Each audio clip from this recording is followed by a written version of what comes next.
Pues estamos muy agradecidos porque había muchos temas que yo tenía muchas ganas de platicar, y qué mejor que con usted, padre Mario Ángel Flores. Y bueno, pues entrando un poquito en materia, qué bonito empezamos la entrevista porque hablamos de cosas bien importantes, ¿eh? Sí. Es la base de todo, sin duda. Pero bueno, se me ocurren muchas preguntas, pero concretamente hoy queríamos platicar sobre el momento que está viviendo la Iglesia. La Iglesia Católica está viviendo un momento difícil, sin lugar a dudas, de mucho cuestionamiento, y donde además están sucediendo muchas cosas en torno a esto. Las respuestas del mismo Papa, el movimiento que se da a nivel cardenales, obispos a nivel mundial, para explicar pues todas estas denuncias y todo lo que ha sucedido a lo largo de una historia. Y bueno, pues empezar por el principio, ¿no? Entiendo yo, el Papa Francisco ha dicho que va a tener una reunión, entiendo, de obispos Sí. en el año entrante, en febrero del 2019, mundial. Sí. Con tal de hablar, de plantear esto y poner arriba de la mesa, y además sin miedo a las palabras, ¿no? Y a decir qué está pasando.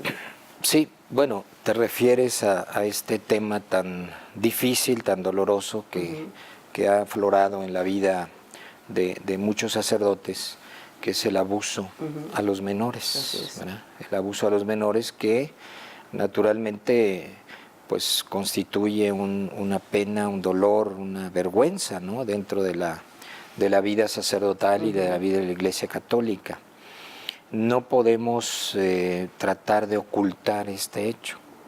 Al contrario, lo que se ha buscado en los últimos años en la Iglesia, y hablo de los últimos años desde año 2000, ya con el Papa Juan Pablo II, el Papa Benedicto, naturalmente, y con mucha fuerza, con mucha claridad, y ahora el Papa Francisco, se ha tratado de, primero, no ser indiferentes a este hecho. Segundo, tener una especial preocupación por las víctimas.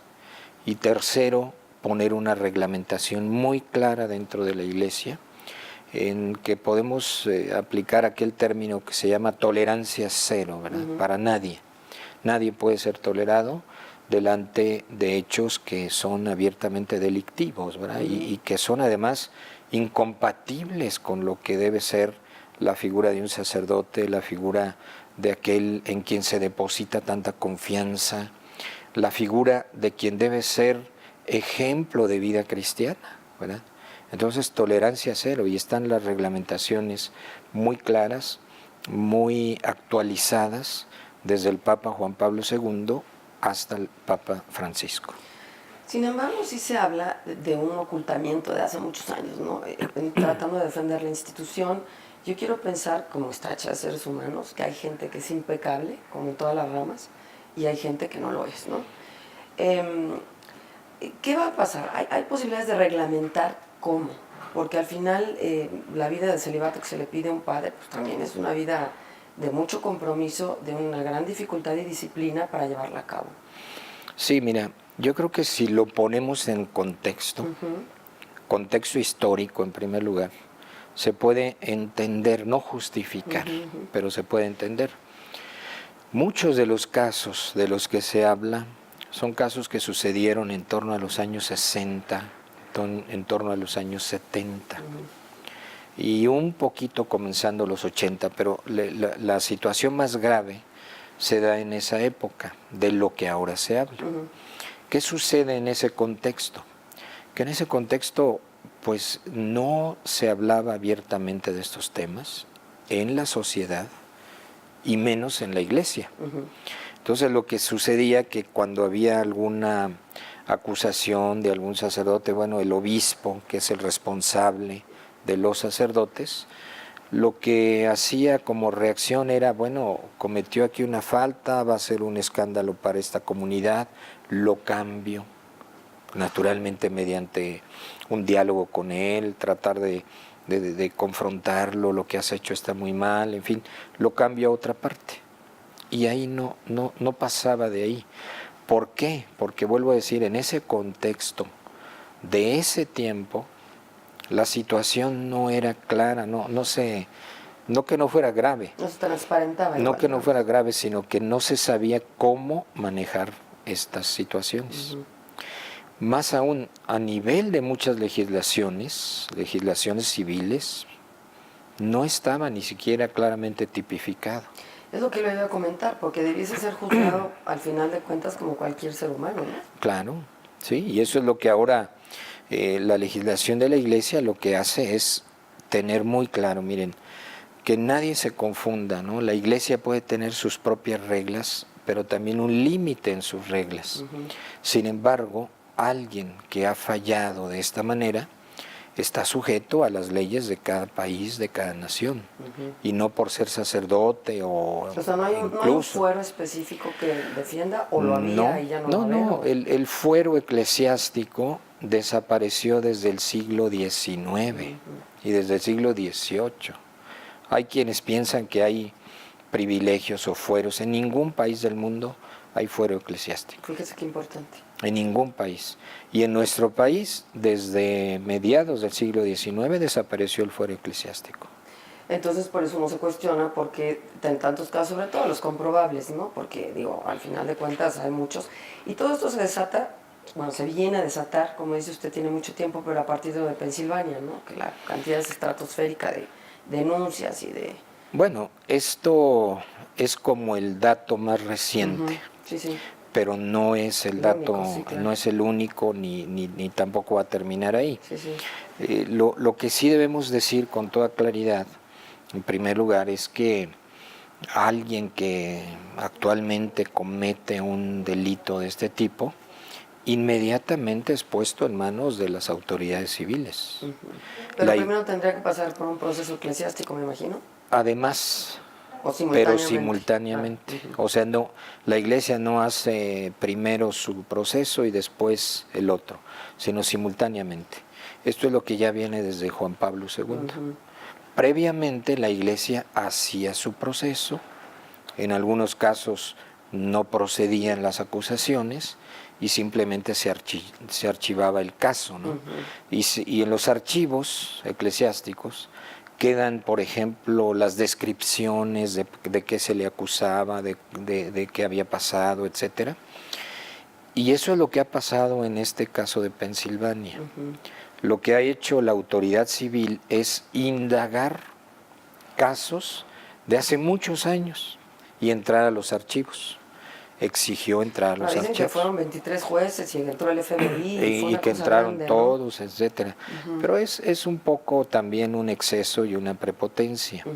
¿Por qué? Pues porque están hablando de casos antiquísimos y algunos incluso no probados, pero los archivos ahí están.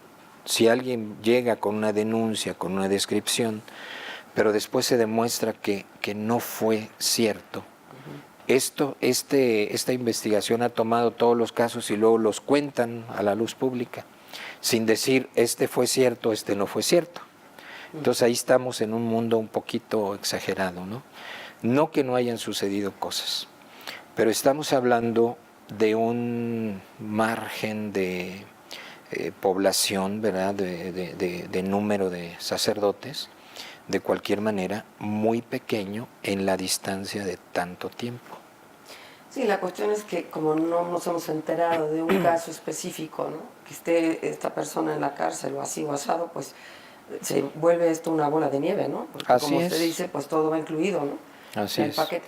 Oiga, padre, ¿y no cree que esto tenga que ver, porque también lo he leído por ahí mucho, con una situación donde quieren perjudicar al padre actual, al papa actual, porque el Papa Francisco es una persona que particularmente, digo, no hablemos de la bondad de Juan Pablo II y toda esta cuestión carismática que tenía alrededor y cada uno con sus características, ¿no?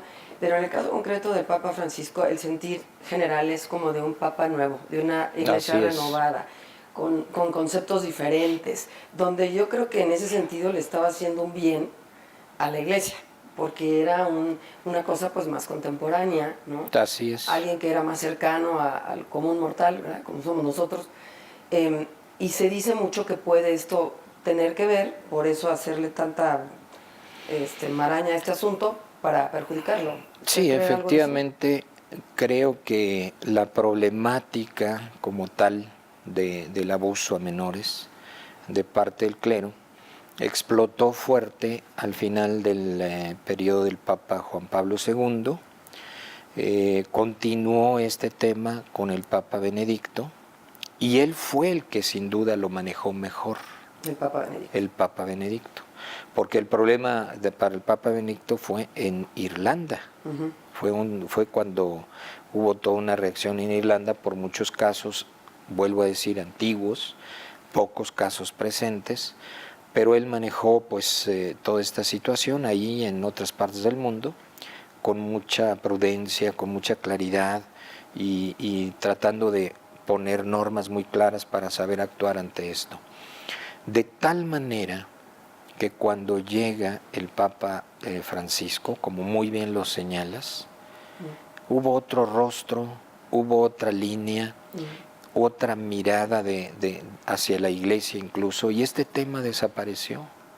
Para el Papa Francisco los temas eran otros, y él nos llevó efectivamente a preocuparnos de otras cosas, a la Iglesia y al mundo, ¿no? Porque si algo tiene el Papa Francisco es que llegó a muchos alejados, a muchos indiferentes, hizo reaccionar nuevamente a muchos ambientes de la sociedad hacia la importancia y la sensibilidad religiosa, por su preocupación por los más marginados, por su cercanía con la gente pobre, su sencillez, su propio testimonio, ¿verdad? Entonces, ese tema quedó cerrado porque estaba superado.